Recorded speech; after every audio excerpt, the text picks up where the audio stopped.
పట్టణంలో ఈరోజు చంద్రబాబు వెన్నుపోటుకు 2 ఏళ్లు కార్యక్రమమును వైఎస్ఆర్సీపీ పార్టీ పెద్ద ఎత్తున నాయకులు కార్యకర్తలు హాజరై ధర్మవరం మాజీ ఎమ్మెల్యే కేతిరెడ్డి వెంకట్రామిరెడ్డి ఇంటి దగ్గర్నుండి ఎన్టీఆర్ సర్కిల్ వరకు ర్యాలీ చేశారు.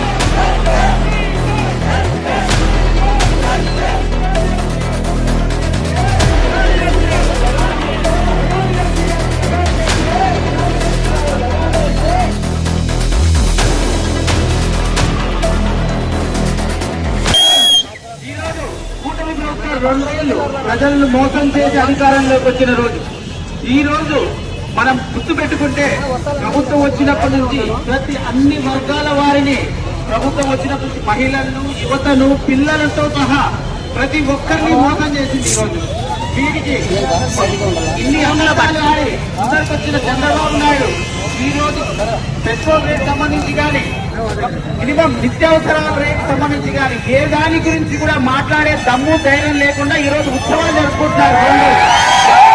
నేను ఒకటే అడుగుతున్నా చంద్రబాబు నాయుడు గారిని, ఈ రోజు పెట్రోల్ రేటు మన దేశంలో అన్నిటికన్నా ఎక్కువ ఉన్న రాష్ట్రం ఏది అని అడుగుతున్నాను.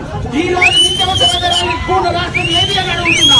ఇన్ని అన్యాయాలు చేస్తూ ప్రజలను మోసం చేస్తూ కత్తినెక్కిన ఈ ప్రభుత్వం ఇంతవరకు చెప్పిన మాట ఒక్కరిని నిలబెట్టుకోలేని ప్రభుత్వం ఉండాల్సిన అవసరం ఉందా లేదా మనం వెళ్తే బయట చేసి ప్రజలు ఎంతో మంది రాశారు. 1,00,000 మంది పైగా ఈ రోజు ఉద్యోగం కూడా రాస్తే దాంట్లో ఉద్యోగం పరీక్ష రాయకుండానే వాళ్ళకి ఈ రోజు ఉద్యోగాలు ఇస్తున్నారు.